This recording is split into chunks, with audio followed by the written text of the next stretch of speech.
মানে এইটুকু বের হয়ে আসে। আর কাল্লাটা বাচ্চাটা ডেলিভারি করতে ছিঁড়ে আসে।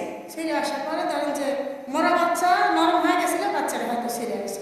আসার পরে তখন ওই যে ইয়ে করছে, ওই কাল্লাটা পেটের মধ্যেই আছে, ওইটা ধুয়ে আবার কাল্লাটা সিজার করে বের করছে। ওই যে শানু ডাক্তারের চেম্বারে ওখানে আসার পর শানু ডাক্তার দেখার পর বলছে যে মেশিন বা বাচ্চা হার্টবিট আছে কিনা, ওটা মেশিন করছে, ধরার বলছে যে তাড়াতাড়ি হসপিটালে নিয়ে যান, সদরে নিয়ে যান। সদরে নিয়ে আসার পরে তাহলে ভর্তি করার পরে সরাসরি আপনি ঢুকাইছে ওই যে নর্মাল ডেলিভারিতে ঢুকাইয়া তখন ওই ওর হচ্ছে বাচ্চা ডেলিভারি করতে চাইছে। ডেলিভারি করার সময় আপনার দেহটা আসছে, মাথাটা ভিতরে দেখে গেছে, কিন্তু ওরা বলেনি যে বাচ্চা মৃত্যু।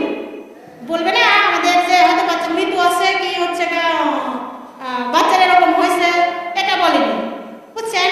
পরে বাইরে এসে বলছে যে বাচ্চার দেহ আসছে, মাথা ভিতরে আছে।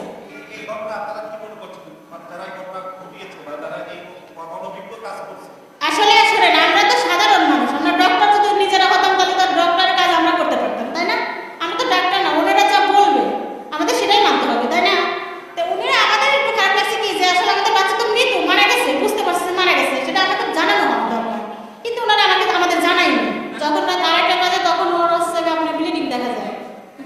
আমার শাশুড়ি যে আমাকে ডাক দিল যে আসলে তো একটু গেলাম, দেখি যে ওর ব্লিডিং। তখন বললাম যে তাহলে ইয়াতে ক্লিনিকে ফোন দেন, ওর যেখানে দেখানো হয়েছিল ওর আপনার ওই যে ম্যানেজারের ফোন নাম্বার আমরা নিয়ে আসছি, উনি কার্ড দিয়ে দিয়েছিল, ওনাকে ফোন করা হলো, উনি বলে নিয়ে আসেন। নিয়ে আসার পরে আমরা তখন সেহরি খাওয়ার পরে গাড়ি নিয়ে আমরা আমার শাশুড়ি আর এর জামাই।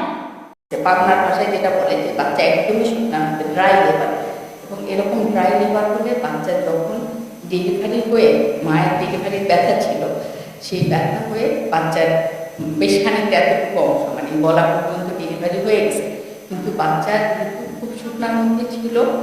আবার বাচ্চার জরায়ের মুখটা মোটামুটি খুলেছে, কিন্তু বাচ্চা সহজে ডেলিভারি হচ্ছিল না, আর মৃত বাচ্চা, এবং এই বাচ্চার ডেলিভারি ডেট 3 মাসের বাকি রয়েছে। এই অবস্থায় বাচ্চার যে আমাদের গলা এবং গলার যে হাড়গুলা, মেরুদণ্ডের হাড়গুলা, এগুলা খুব সফট থাকে এবং এখানকার যে রগগুলো মেরুদণ্ডের হাড়গুলোকে বা লিগামেন্ট একটা কারেন্টের সঙ্গে লাগিয়ে থাকে, এগুলো আসলে খুবই প্রিম্যাচুর।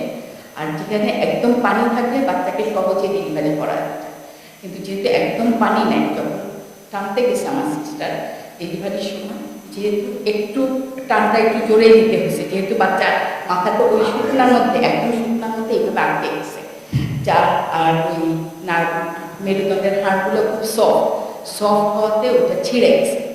ওনাদের জন্য ভয় পাওয়াটা স্বাভাবিক, কিন্তু আসলে এটা তো খুব রেয়ার। এই পর্যন্ত আমি এই একটা ঘটনায় দেখে গেছি, মানে আমি পাস করেছি 1992-তে আমি ডাক্তার হয়েছি, তারপর থেকে 32 বছরের ডাক্তারের জীবনে একটা কেস দেখেছি, যার জন্য অন্যদের ভীত হওয়ার কোনো কারণ আছে বলে আমি মনে করি।